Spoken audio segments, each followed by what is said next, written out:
Magandang araw po sa inyo mga kaaswang at sa ating buting narrator na si Sir Casper. Isa po sa mga masusugid ninyong tagapakinig, ang aking anak na babae. Habang nagtatrabaho ito sa kanyang munting negosyo sa mini store, kung kaya't napapakinggan ko na din ang mga ipinapadalang kwento ng inyong mga sender at talagang napapahanga ako.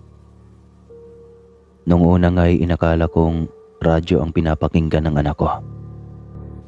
Pero nung nakita kong sa YouTube pala siya nakikinig, ay nainganyo akong ibahagi sa inyo ang aking karanasan. Nakiusap ako sa aking anak na tulungan niya akong ipadala sa inyong channel ang aking kwentong naranasan noong ako'y binata pa lamang kasama ang aking kaibigan.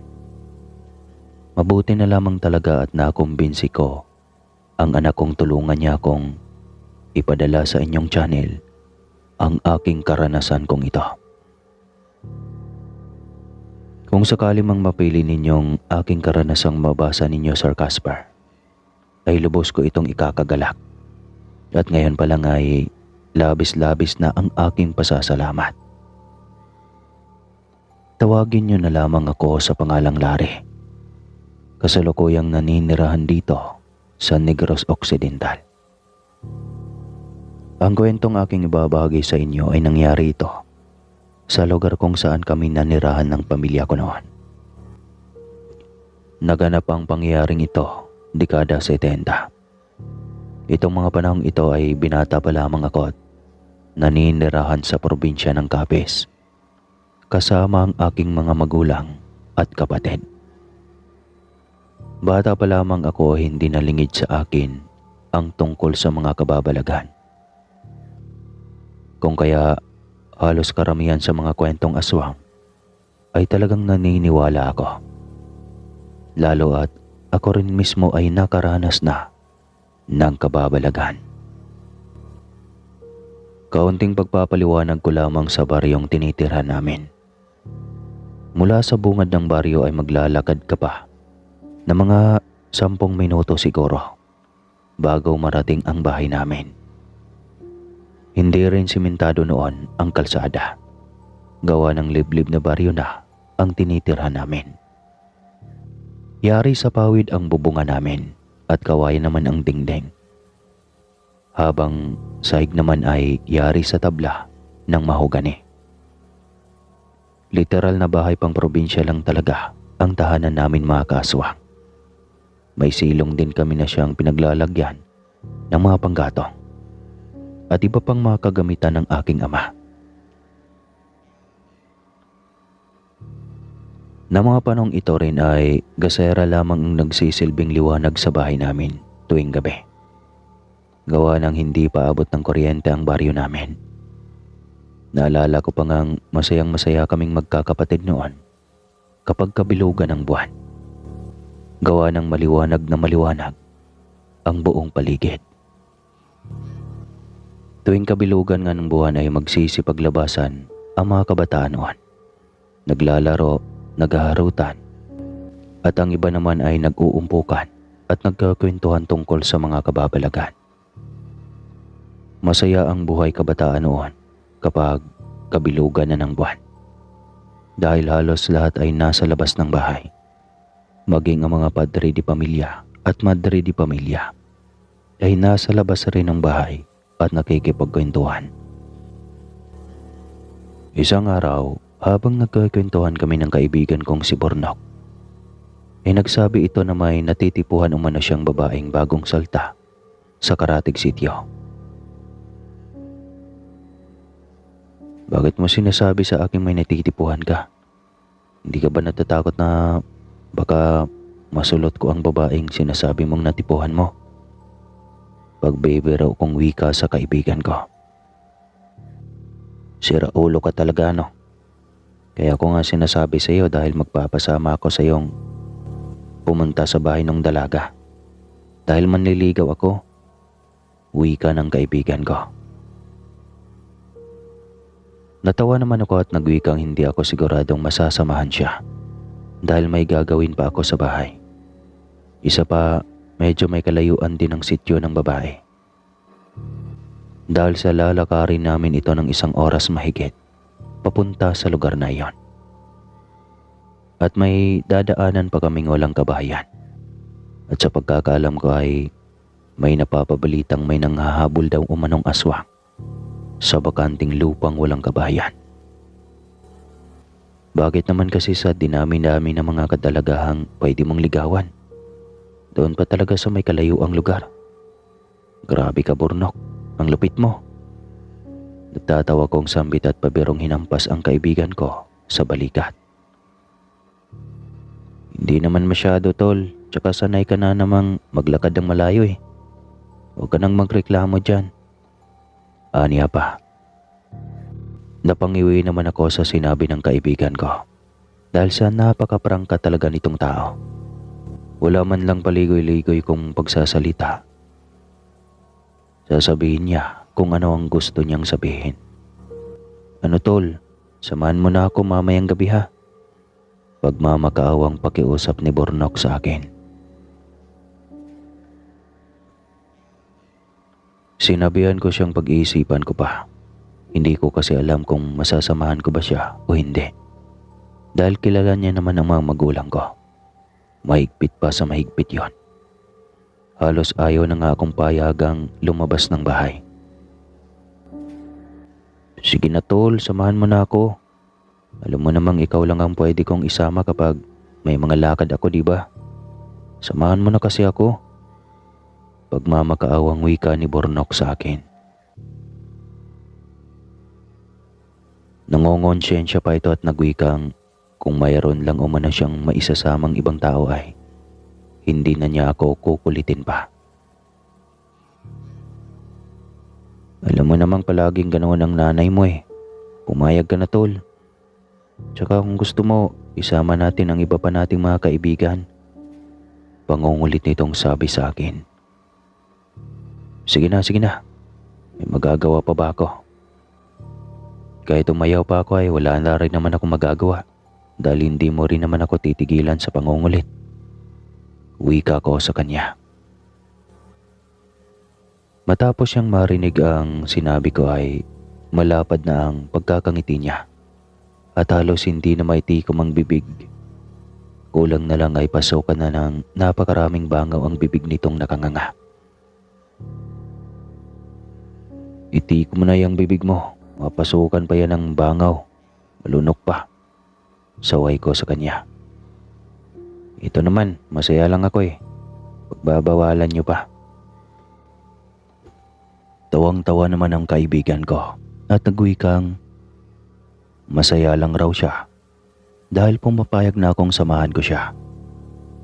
Ang buong kakala niya kasi kanina ay hindi niya ako mapapayag na sumama ako sa kanya.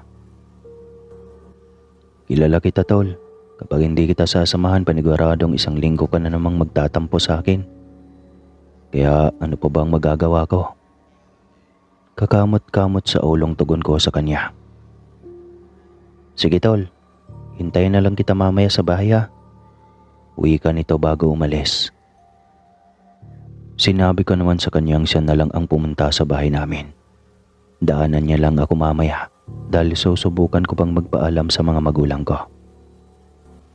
Tumango siya at sinabing, sige tol, mamaya na lang. Daanan na lang kita dito sa inyo. Tugon niya at naglakad na palayo.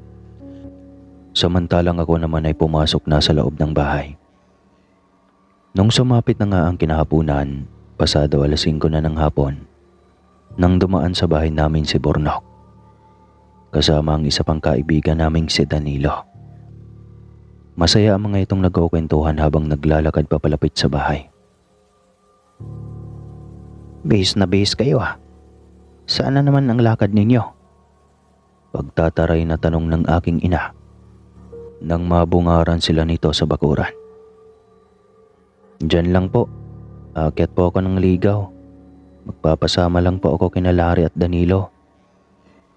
Alanganing ngiti ni Burnok sa aking ina. Aba, may ligaw-ligaw pa kayong nalalaman. Bakit? Kaya nyo na bang maghanap buhay kung sakaling mag-aasawa na kayo? Dapat ang atupagin nyo muna ay magtrabaho na magtrabaho. Para pag may nobya-nobya na kayo at magkaasawa na, maipapakain na kayo sa magiging pamilya ninyo. Hindi yung iaasa nyo pa sa mga magulang ninyo. Wika pa ng aking ina. Napapakamot na lamang sa ulo ang mga kaibigan ko at nangingiting napapailing. Maging ako man ay napapakamot na lang din sa ulo. Nang matapos kong makapagbihis ay nagpaalam na ako sa aking ina. Sinungita naman ako ng aking ina at sinabihang wag na raw akong magpaalam pa sa kanya. Dahil mabubuisit lamang daw siya sa pagmumukha ko kapag hindi niya ako pinapayagang umalis. Ay nako, kahit ano pa mang sabihin ko sa iyong bata ka, kahit pagbawalan pa kita, tagos sa kabilang tainga lang naman.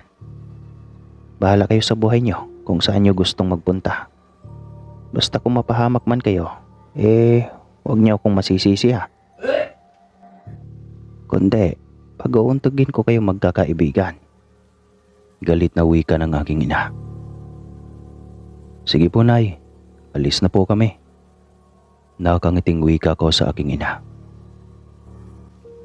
Hindi pinansin ng aking ina ang pagpapaalam ko. Sa halip ay pumasok ito sa loob ng bahay at kung ano-ano ang ginagawa. Tara na mga tol, alis na tayo at baka abutan pa tayo ng dilim sa daan. Ayaw ko sa mga kaibigan ko. Pero ang totoo ay nais ko talagang takasan ang aking ina. Baka si mamaya ay magbago pa ang isip nito at bigla kaming pigilang umalis. Sa paglipas ng ilang minuto, ay kapwa naglalakad na kami papunta sa baryo ng babaeng liligawan ni Bornok. Habang nasa daanan kami ay panay ang kantsawan namin at tawanan. Paano ba naman kasi? Hindi pa nga nakakaharap ni Bornok ang mga magulang ng babaeng liligawan niya. Ay para na itong kabuting hindi mapalagay habang nangangatog ang mga tuhod. Di mo maintindihan kung sa dalagang nililigawan ba ito kinakabahan o sa mga magulang ng dalaga. Tigilan mo nga yung ginagawa mo tol.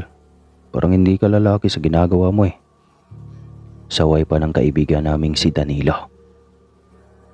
Oo nga naman, kung talagang gusto mo ang dalagang sinasabi mo at desidido ka sa kanya, edi sabihin mo sa mga magulang niya ang totoong nararamdaman mo. Maging tapat ka sa nararamdaman mo, ganun lang. Segundang saad ko sa kanya.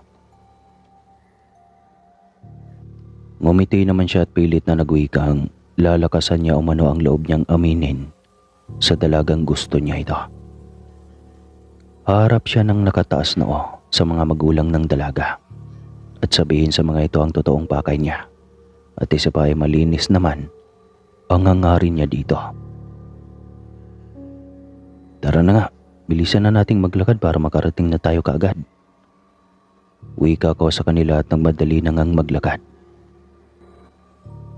Lumipas ang mahigit isang oras ng aming paglalakad ay tuluyan na naming narating ang lugar ng babaeng liligawan ni Bornok. Sa tansya ko, Sir Casper, ay pasado 6:00 na mahigit nang nakarating kami, kaya madilim na. Mabuti na lang ay may dalang flashlight ang kaibigan naming si Danilo. Kaya naman binuksan niya iyon at itinapat sa daraanan namin. Nagpatuloy na nga kaming maglakad. Hindi pa kasi uso ng mga panahong iyon ang street light sa baryong iyon. Dahil sa hindi pa naman simentado ang daan at kakaunti pa lamang ang mga kabayang naninirahan. Isa pa ay napapansin kong malalayo ang mga magkakapitbahay at puro talahiban at malalaking kakahuyang may mga baging pa ang gilid ng daanan.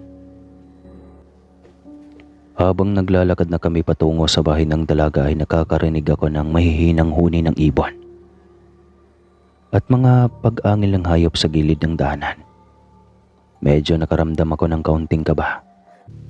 Ngunit hindi ko na lamang ipinahalata iyon.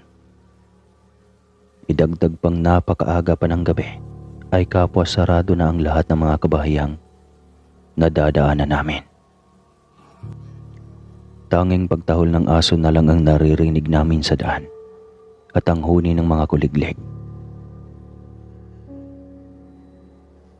Tol, matanong ko lang, hindi ka ba nagtataka? Panimulang tanong ng kaibigan naming si Danilo. Nagtataka saan? Balik na tanong ni Bornok. Tumikhim muna si Danilo bago nagwikang. Hindi raw ba nagtataka si Bornok kung bakit sa dinami-raming pwedeng pagtayuan ng bahay na bakanting lupa ay nasa kaduluduluhan ng baryo na ninirahan ang bagong saltang pamilyang pupuntahan namin. Samantalang kung tutuusin ay napakaraming mga bakanting lote pa ang pwedeng pagtayuan. Basta't magpaalam lamang sa mga may-ari. Mayroon pang ang lupa sa bungad ng baryong walang nakatayong bahay. Kaya bakit mas pipiliin ng mga bagong salta na sa dulong baryo titira? Umiling naman ang kaibigan naming si Bornok at sinabing baka gusto lang ng pamilya ng dalagang liligawan niya ng tahimik na buhay at walang nangingialam. Kaya't sa dulong baryo iyon naninirahan. Huwag na raw pag-isipan ng hindi maganda ang mga ito. Sa pagpapatuloy ng paglalakad namin ay di naglaon, ay tuluyan na nga kaming nakarating sa bahay ng babaeng liligawan ng kaibigan namin. Pagkarating namin ay nagtulakan pa kaming magkaibigan kung sino ang kakatok sa may pintuan. Sige tol, ikaw na lang ang kumatok. Nahihiya kasi ako eh. Utos pa ni Bornok sa akin. Baliw ka ba? Bakit ako ang kakatok? Ako ba ang manliligaw? Ikaw na kaya ang kumatok? Wika ko sa kanya. Nahihiya nga ako. Aniya pa at animoy batang niyuyok-yok ang mukha at pilit na ikinukubli sa palad. Sira ulo ka talaga tol. Mantakin mo bang ako ang pakakatukin mo? Mamaya akalain pa ng may bahay ako ang manliligaw sa anak nila. Saad ko sa kaibigan ko. Ikaw na lang paring Danilo. Katukin mo na yung pintuan. Aniya pa kay Bornok. Ani pa ni Bornok at itinulak ng bahagya si Danilo papunta sa may pintuan. Tangik, bakit ako ang utusan mo? Ikaw na ang kumatok. Ikaw tong manliligaw eh. Reklamo ni Danilo. Dahil sa nagkahiyaan kami kung kaya't wala nang nagawa pa si Bornok, kundi ang sumunod sa aming siya na ang kumatok sa pintuan. Nakatatlong katok pa lamang siya ng pintuan nang makita naming nagbukas ang pintuan ng bahay at iniluwaro ng matandang babae. Nakamulagat ang mga mata nito at sabog na sabog ang buhok na ani may bagong gising lang. Sa garalgal na boses ay tinanong niya kami kung ano ang kailangan namin. Nangangatal naman ang bibig ng kaibigan naming si Bornok na sumagot ng, manliligaw po ako sa anak ninyong dalaga. Nakita kong mas lalong nanlaki ang mga mata ng matanda at nakamulagat iyong tinitigan ng maigi si Bornok. Tapos ay maya-maya pa may narinig kaming yabak mula sa likuran namin ni Danilo. Noong lumingon kami ay nakita ko ang isang matandang lalaki. Nanlilimahid ng dugo ang kamay. May bitbit rin itong itak at may plastik na sa tingin ko ay karning hilaw ang laman ng plastik na bitbit niyon. Anong kailangan ninyo at bakit kayo nandito? Tanong ng matandang lalaki sa garalgal na boses at parang nangangatog ang bibig nito dahil sa gigil. Nakaramdam ako ng takot na mga oras na iyon, Sir Casper. Sa isiping baka bigla kaming tagain ng matandang nasa likuran namin. Pigil ang hiningang sumagot akong nagwikang, manliligaw po ang kaibigan namin sa dalagang nakatera sa bahay na yan. Sabay turo ko sa bahay na nasa harapan namin. Sandaling tumahimik ang buong paligid. Mas lalo akong kinabahan habang hindi naalis ang pagkatitig sa matanda. Makaraan lamang ang ilang sandali ay ngumisin ang pagkalapad-lapad ang matanda at nagsabi sa matandang nasa harapan ng pintuan. O ano pang hinihintay mo riyan, Lourdes? Papasukin mo na itong mga bisita ng dalaga nating anak. Nagulat naman ako at nagbalipat-lipat ng tingin sa dalawang matanda. Maya-maya pa ay nakita naming dumungaw ang dalaga sa bintana. May mga bisita ka pala dito, anak. Bakit hindi mo sila papasukin? Nakangising wika ng matandang lalaki sa dalagang nakadungaw sa bintana. Nakita kong umiti namang bumaling ang dalaga sa matandang lalaki at nagwiwika na. Sige po, tay. Papasukin ko na po sila. Medyo kinaakbahan ito. Ngunit napawi ang kabang nararamdaman ko noong malaman kong ama pala ng dalaga ang matandang may bit-bit na itak. At ina naman nito ang matandang babaeng nasa pintuan. Niluwagan ng dalaga ang pagkakabukas ng pintuan tapos ay kaagad niya na kaming pinapasok sa loob ng bahay. Samantalang ang mga magulang naman nito ay pumasok na sa kusina. Nahiyang ngumiti ang kaibigan naming si Bornok sa dalaga. Ngunit kabaliktaran ang naging tugon ng dalaga dahil hindi man lang ginantihan nito ng ngiti ang kaibigan namin. Bagkus ay pinandilatan nito ng mga mata si Bornok at pabulong na nagsabing umuwi rin umana kami kaagad. Huwag kaming pumayag na kumain kung sakali mang ayain kami ng mga magulang niya. Nagtataka naman ako mga kaswang matapos kong marinig ang sinabi ng dalaga. Naisip ko tuloy na grabe naman kung makapagtaboy ang dalaga. Nakakawalang respeto. Mantakin mo ba namang kararating lang namin ay pauuwiin na rin kaagad kami. Hindi niya ba alam kung gaano kalayo ang nilakad namin? Makarating lang sa bahay nila. Abay hindi yata madali ang maglakad ng pagkahaba-haba. Tapos sabihin pa ang kaibigan kong tanggihan ito kung sakali mang alukin kami ng pagkain ng mga magulang niya. Abay akala niya yata ay pagkain ang pinunta namin doon. Natigil lamang ang pag-iisip ko nang maramdaman kong siniko ni Danilo ang tagiliran ko. Nung tignan ko siya ay sinabi niya sa aking umupo na raw ako.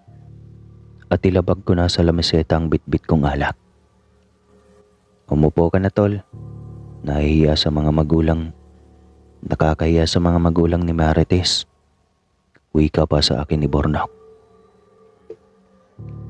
Nahihiyang humingi ako ng pasyensya sa kanila at marahang umupo na. Habang nakaupo na kami ay palihim kong pinagmamasdan sa gilid ng mga mata ko ang kabuuan ng bahay. Hindi naman po sa nag-iinarte ako mga kaswang o nanghusga. Kaya lang ay kakaibang presensyang nararamdaman ko sa loob ng bahay ng nililigawan ni Bornok. Malinis naman siyang tignan at walang kalat. Kaya nga lang ay parang napakalagkit ng sahig at malansa ang amoy ng hangin sa loob ng bahay. Medyo maalinsangan rin at parang wala man lang hanging nakakapasok sa loob. Gayong kawayan naman ang dingding at may mga sewang naman akong nakikita. Tol, may napapansin ka bang kakaiba? Bulong sa akin ni Danilo sabay sikong muli sa tagiliran ko. Huwag kang maingay, tol. Baka mamaya marinig nila tayo.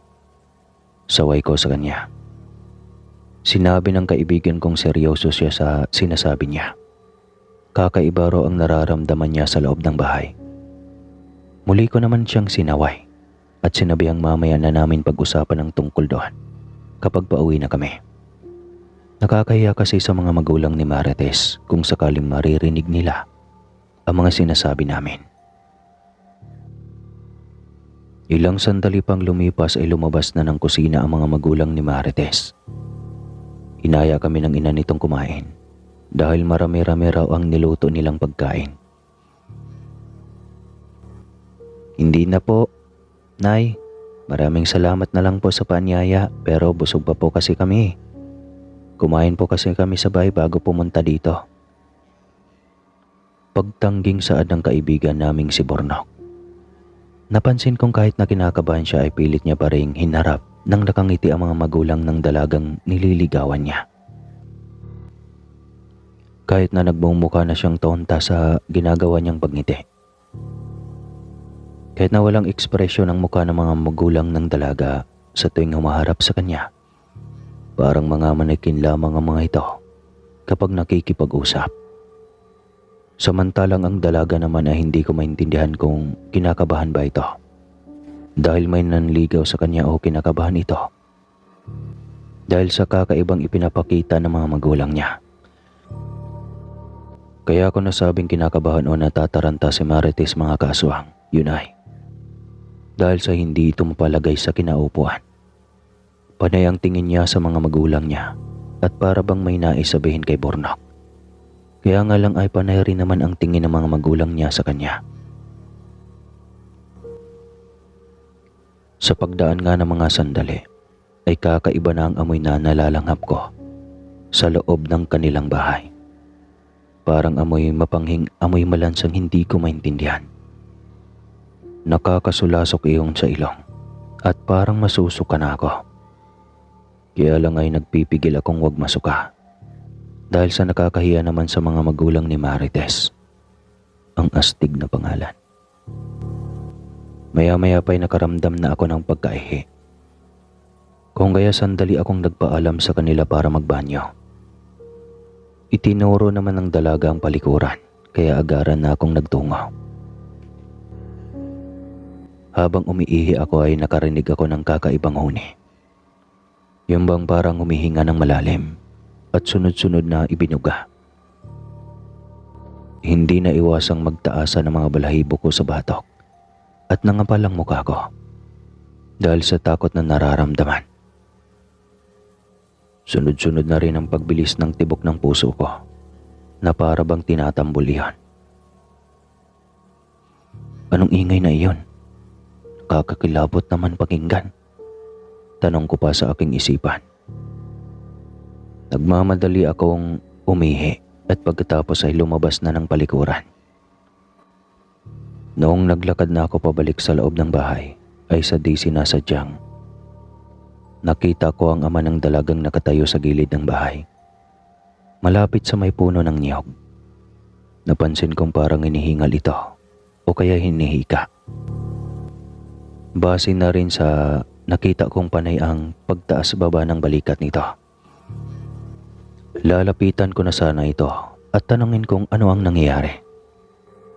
Nang sa walang ano-ano ay biglang nag-iba ang kulay ng mga mata nito. At unti-unting nag-iiba ang wangis na para bang naging kawangis nito ang aso. Walang humpay ang pagtulo ng mga laway nito sa lupa. At nagpasabog iyon ng napakabahong amoy sa buong paligid.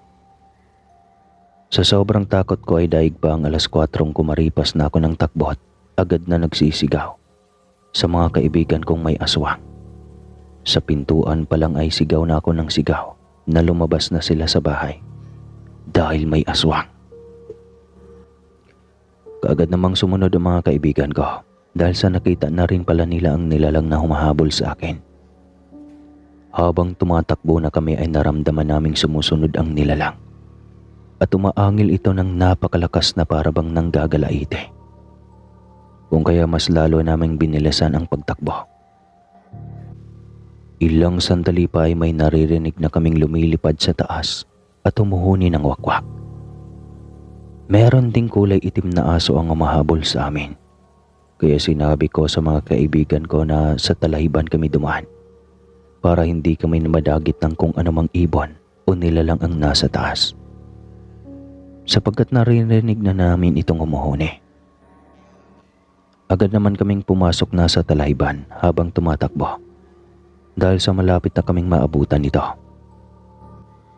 Bilisan niyo pang tumakbo, maaabutan na tayo. Rinig kong sigaw ng kaibigan ko. Mas binilisan pa namin ang pagkaripos ng takbo at halos liparin ko na ang dinadaanan ko. sapagkat hindi ko na naramdaman ang mga paa kong nakayapak sa lupa sa sobrang bilis ng pagtakbo ko. Naiwan pa nga yung mga tsinelas namin nun. Maya-maya pa ay gayon na lamang ang gulat naming magkaibigan. Nang sa walang sabi-sabay ay bigla na lamang may humablot sa kaibigan naming si Bornok. Narinig na lamang naming nagsusumigaw na siya habang humihingi ng tulong. Noong lingunin namin siya ay nakita naming kinakaladkad na siya ng isang nakakapangilabot na nilalang.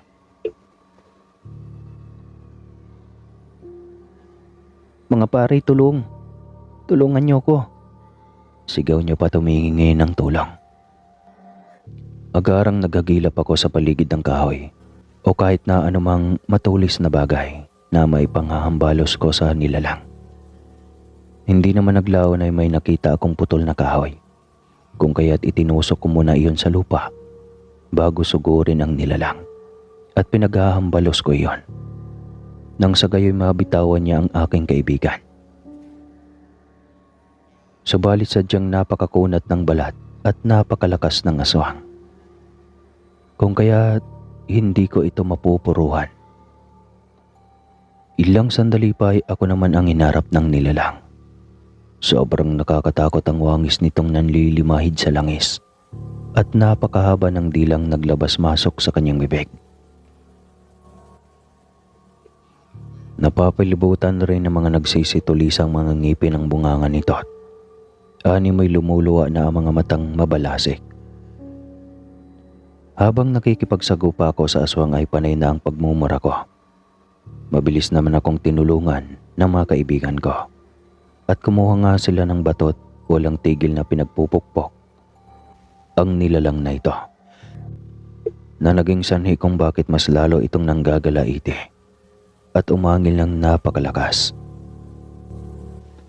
Noong makakuha na ako ng tiyempo, mabilis ko nang itinusok sa katawan ng nilalang ang bitbit kong kahoy. Noong may tusok ko na iyon, mas lalong nagwawala pa ang aswang. Pero ilang segundo lang ang lumipas ay nakita naming dahan-dahan na itong kumilos. Tapos ay humandusay sa lupa. Sinabihan ako ni Bornok na tumakbo na kami habang hindi pa nakakabawi ang aswang. Isa pa ay nakarinig na kami ng mga mahihinang mga hibak nang paang tumakbo papalapit sa akin naroroonan namin. "Tol, tara na, tumakbo na tayo." Habang hindi pa nakakalapit sa atin ang mga kasamahan niyang aswang. Rinig kong sigaw ng kaibigan kong si Danilo. Nagmadali na nga kaming tumakbong magkaibigan. Habang tumatakbo ay kabado pa ako at habol hiningang nananakbo. Sa paglipas ng ilang sandali ay narating na namin ang mga kabayan. Tsaka pa lamang kami huminto sa pagtakbo. Nangangatog ang mga tuhod ko at nagtanong kung napatay ko ba ang aswang. "Huwag kang mag-alala, tol. Hindi mo napatay ang aswang na yon. Hindi basta-bastang napapatay ang mga aswang kaya huwag kang matakot na baka nakapatay ka." Wika pa ng kaibigan ko at pilit akong pinapakalma. "Sigurado ka, tol? Takte, hindi ko na alam kung ano ang gagawin ko kapag napatay ko ang aswang na yon. Baka mamaya ay babalikan ako ng kaanak." Nahintakot ang saad ko sa kanila habang patuloy pa rin na tumatakbo. "Huwag kang mag-alala dahil hindi mo napatay ang aswang na yon. Isa pa, hindi ka susundan ng mga kaanak nun. Takot lang nilang mabisto ang lahi nila sa oras na sundan tayo sa baryo natin at guluhin." Ang tura ng kaibigan sa akin at napahinga ng maluwag. "Tara na, bilisan na nating tumakbo para makauwi na tayo kaagad sa bahay." Aya naman ni Danilo sa amin. Kalaunan naman ay napahinto kami nung may mga kabahayan na. Kaya naglalakad na lang kami. Habang naglalakad nga kami, Sir Casper, ay panay ang paglingon ko at nakikiramdam sa takot na baka sundan kami ng aswang. Ngunit sa paglipas ng ilang minutong lakaran ay ligtas kaming nakarating sa bahay. Pagka-uwi ko nga ay diretso na ako sa kwarto at nagpalit ng damit. Tapos ay humiga na. Upang sa ganun ay hindi magtanong-tanong pa ang mga magulang ko tungkol sa pinuntahan naming magkaibigan. Nang gabing iyon ay hindi ako nakatulog ng maayos. Mayat mayat ay nagigising ako. Sa isiping natatakot akong baka mamaya ay nasa labas ng bahay na pala ang aswang. Pero sa awa naman ng nasa taas mga kaswang, ay lumipas ang ilang araw ay wala naman akong nararamdamang kahit ano o kaya ay nagpaparamdam na aswang. Maging ang mga kaibigan ko ay wala rin silang nararamdaman. Kaya naman naging panatag na kaming hindi maghihigante ang kaanak ng aswang na nasaksak ko. Magmula nang mangyari ang katatakutang iyon mga kaswang ay hindi na ako muling sumama pa sa mga kaibigan ko tuwing may lakad sila sa gabi. Natrauma na kasi akong baka mamaya ay maulit na naman sa amin ang pangyayaring minsang may nakasagupa kaming aswang na bagong salta. Hanggang dito na lang po ang aking kwento. Muli, maraming salamat po sa lahat ng nakikinig. Muli po, ako po si Larry ng Visayas.